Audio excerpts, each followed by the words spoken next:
Me he was. So we'll go to the next question, which is the member for Moore. Thank you, Mr Speaker. My question is to the Treasurer.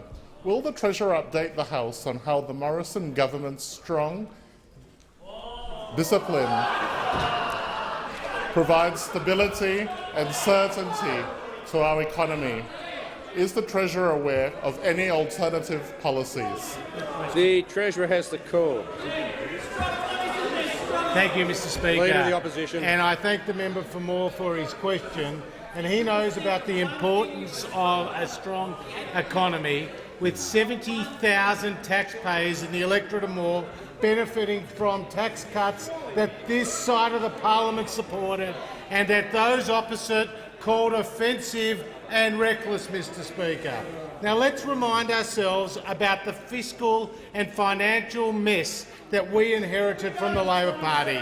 In the Labor Party's last budget, it was a budget deficit of $48.5 billion, Mr Speaker, around 3% of GDP.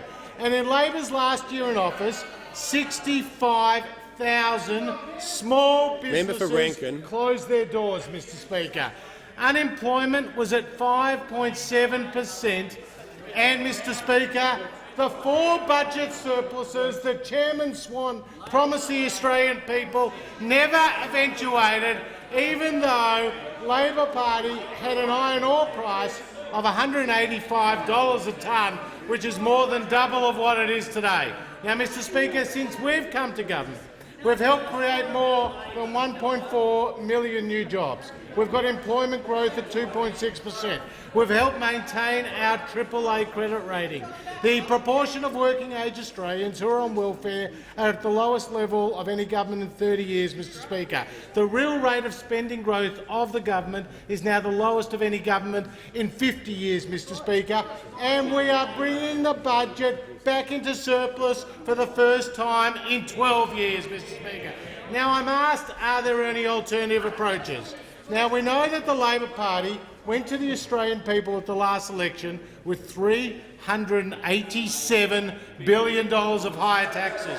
That would have taken the tax-to-GDP ratio to 25.9%, the highest tax-to-GDP ratio of any government in Australia's history, Mr Speaker. That is what the Labor Party promised the Australian people.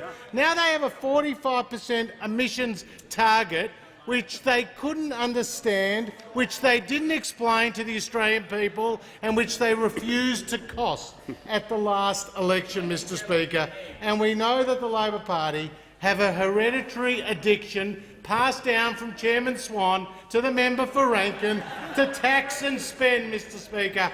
And we know the Labor Party promised surpluses, never delivered them, and we know on this side of the House we stand for more jobs, for lower taxes and for paying back Labor's debt.